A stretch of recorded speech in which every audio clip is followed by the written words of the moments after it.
Welcome, everyone. Thank you all for joining for the weekly What Can You Do Right Now workshop. We are trying really hard to just get that relevant, practical information out to businesses in our network. And last week, we were able to cover the digital marketing strategies that you can implement in your business right now and improve your visibility to potential customers. If you missed that, I highly recommend it. Please feel free to reach out to us and request that recording. We are also now up on YouTube, so if you want to check that out there too, you can find us there. You can search for Accrue or What Can You Do Right Now and Accrue, and you should be able to find us fairly easily. So that should be helpful if you want to look for the past workshops we've done.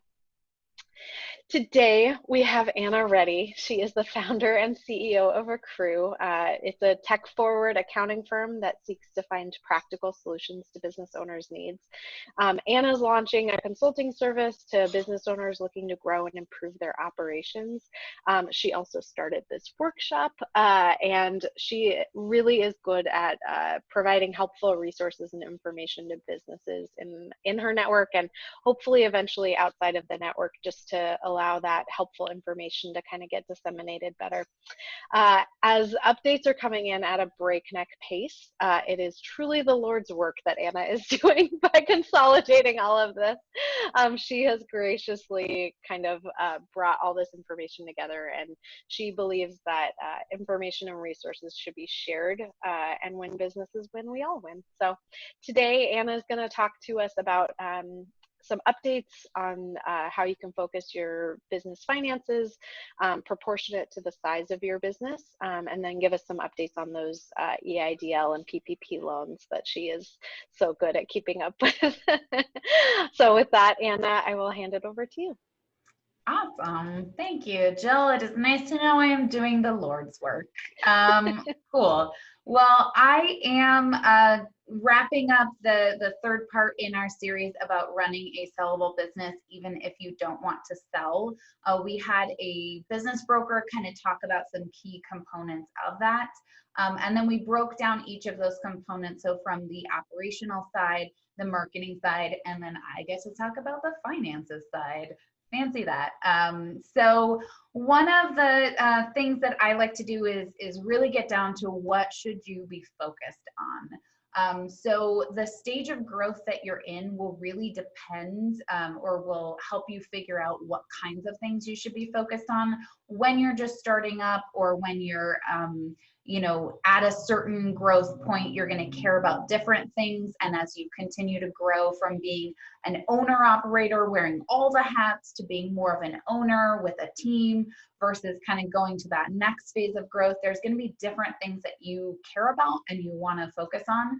I do like to remind people not to compare yourself with others. I definitely struggle with that sometimes, and just kind of reminding myself that there will always be someone further along in their business than me.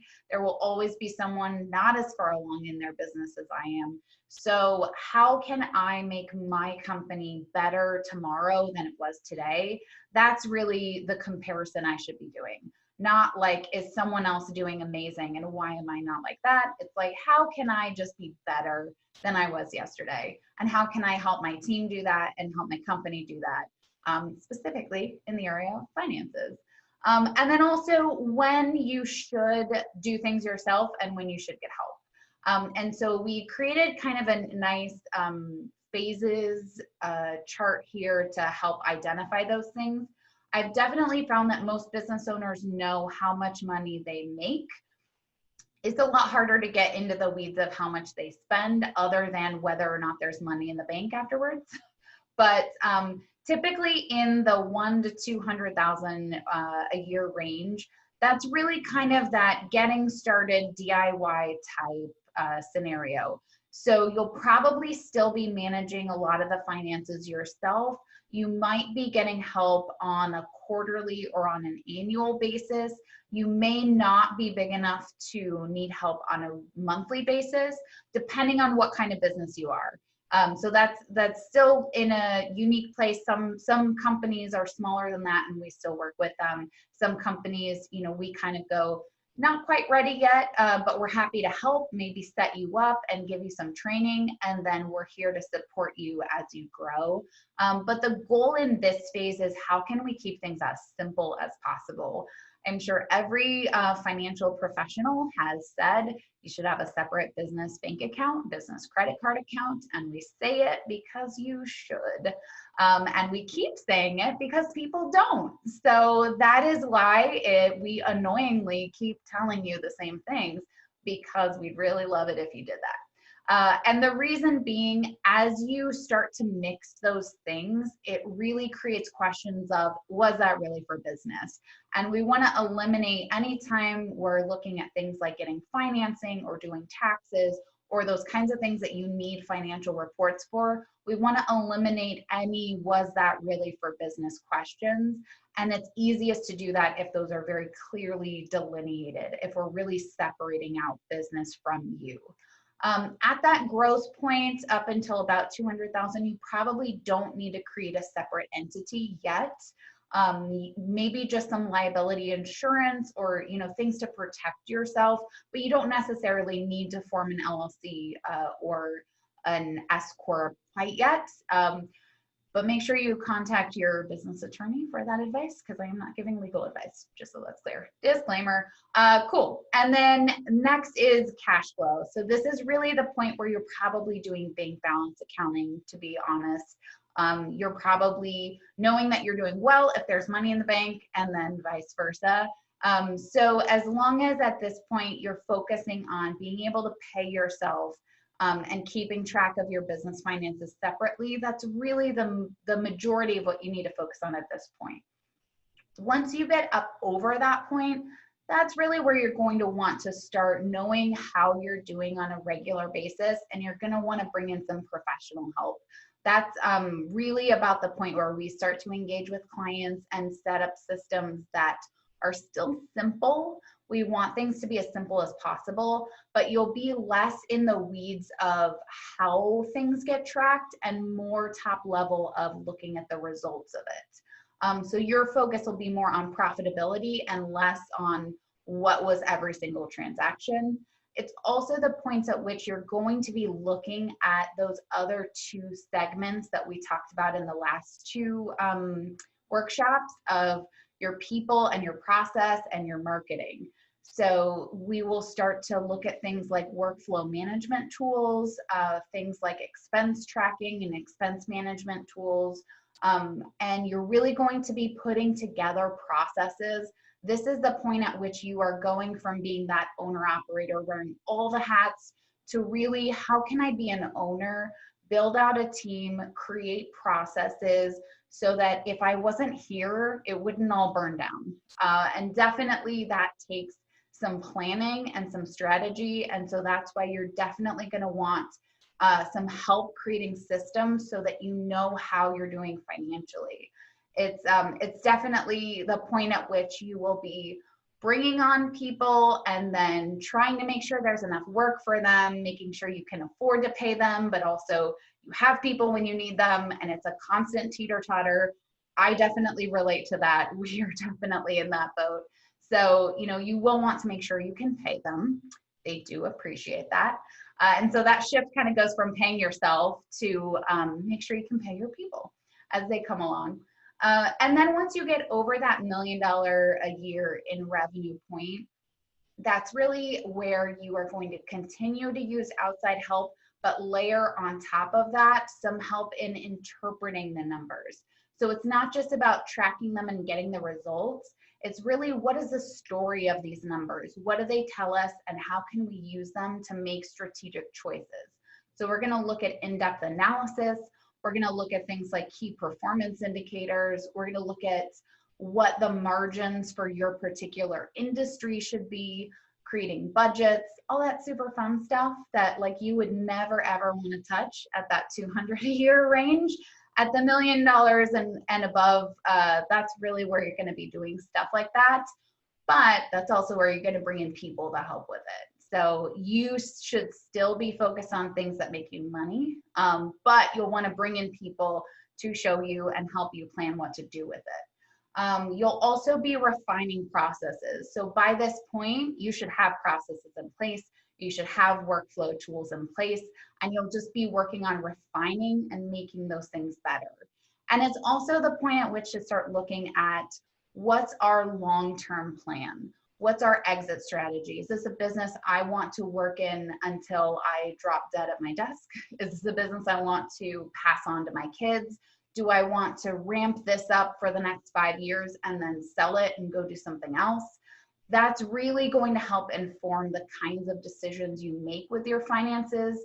So that's the time to start looking at what are our long-term goals for this company, and then how do we make our financial choices align with those goals. Something I've been talking to a lot of business owners about lately and really thinking about a lot is right now things have been a little bit challenging. Don't know if you've noticed, but a knee-jerk reaction to sales being different than they maybe were in previous years or previous periods is, should we raise our rates to deal with the fact that we've had less sales? No, is the simple answer to that.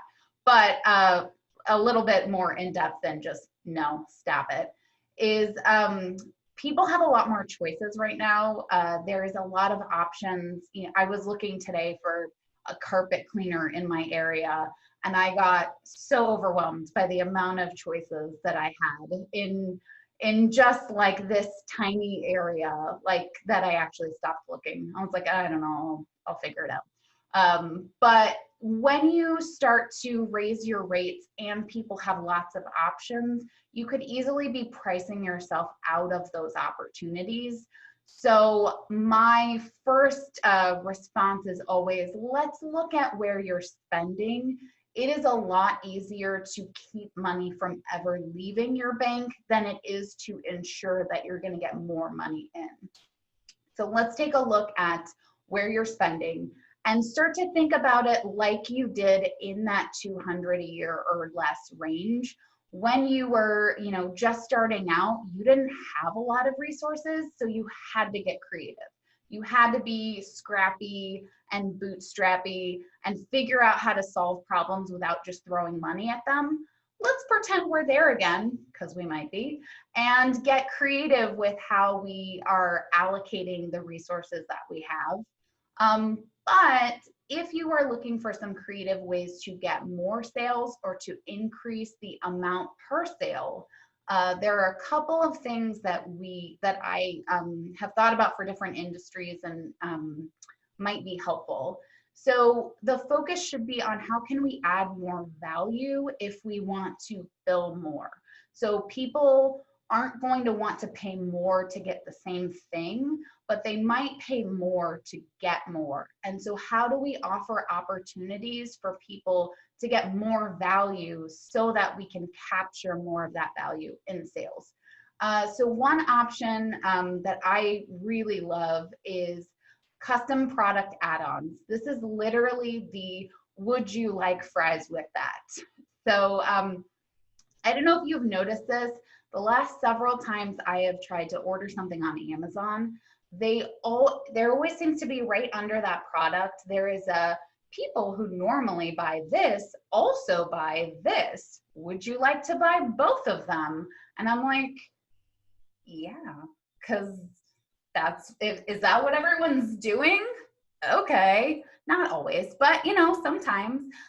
So an option for that for like a salon would be, say you go in to get a haircut, and maybe you've experienced this, I know I have. You get to the end and you're ready to check out and they're like, do you need anything? And there's like a wall of all of the different, types of products.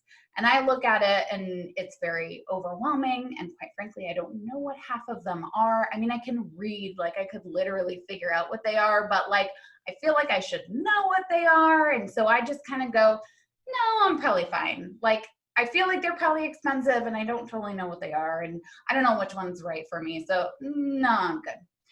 But if you went and got a haircut and that stylist at the end of your, cut or color or, wash and cut was like, hey, I have a bag of these, 3 products I picked out for you. They are going to keep your hair looking as great as it does today. They're the products that I use and they're going to be a great fit for you. Would you like to add these on? Heck yeah, man. I would just feel like a monster to make them like go put all of those back. So I probably would just buy them to keep them from doing extra work. But I definitely would feel that sense of this person thought of me, thought of what I needed, and pick something out for me. Heck yeah, I am going to buy all of the, bring it up, just bring it up. So that's whatever that looks like in your industry, that is definitely a great option. Also, just something as simple as if you do some kind of regular service, like say you are a chiropractor and you do adjustments. If I'm leaving your office and I don't make another appointment, I probably won't remember to. Like, just if I'm being real, like, I'm gonna leave, I'm gonna feel great, I'm gonna forget about it, and then I'm just gonna go on with my life. But if when I'm checking out, if when I'm, paying for it, the question is asked, when would you like to schedule your next appointment? I will make one, because also it's awkward not to, like, you're telling them to their face that you don't want another appointment. No. Yep, let's do it. Let's make the next one. So sometimes it's just being strategic in the way that you're engaging with clients, either in the would you like fries with that, or the when is the next time you would like to give me money. Those are great ways to ensure that you are either raising the amount of sale per sale or ensuring that you will get that repeat business just because you've created some systems around that. So if you are thinking, man, I would really love to raise rates, I would encourage you to get creative about how you're going to bring more value and then how you're going to capture some of that value. And the last thing today is updates for loans. This is definitely something I very much look forward to being done with someday. But until then, there are still some options for funding if you have not had a chance to take advantage of them. The economic injury disaster loan was closed, and it has just this week been reopened and is accepting new applications. So if that's something that you wanted to take advantage of, there is still a grant that is forgivable because it's a grant. And then there is a long-term loan with a low interest rate that is pretty flexible in what it can be used for. So it's a really great opportunity. Again, if you have had a dip in sales and you need some extra reserves or some buffer to be able to maybe reopen or to be able to kind of ramp back up, that's a really great option. The PPP loans are also still open. The last I checked, there was still about $100 billion that is available for funding. It is short-term. It is forgivable if it is used for the correct purposes. So at least 60% has to be used on payroll. The other 40% can be used on mortgage interest, rent, or utilities. And they have just released a simplified forgiveness application. The original one was 11 pages long. This one I think is only 3. So yeah.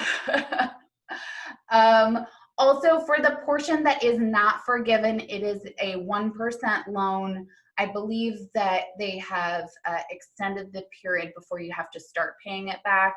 And then initially it was going to be a 2-year loan that has been extended to a 5-year loan, as well as the period to spend on payroll or other forgivable costs was originally 8 weeks, and that's now been extended to 24. So there's a lot more opportunity to spend it on the forgivable purposes. But even if you don't, it is a 1% loan. So I think it's definitely something worth taking advantage of. And personally, we applied at several different, we applied at banks and some fintech companies, and our loan ended up being funded through PayPal. So I would definitely try PayPal, Bluevine, Fundera. There are a couple of great options out there.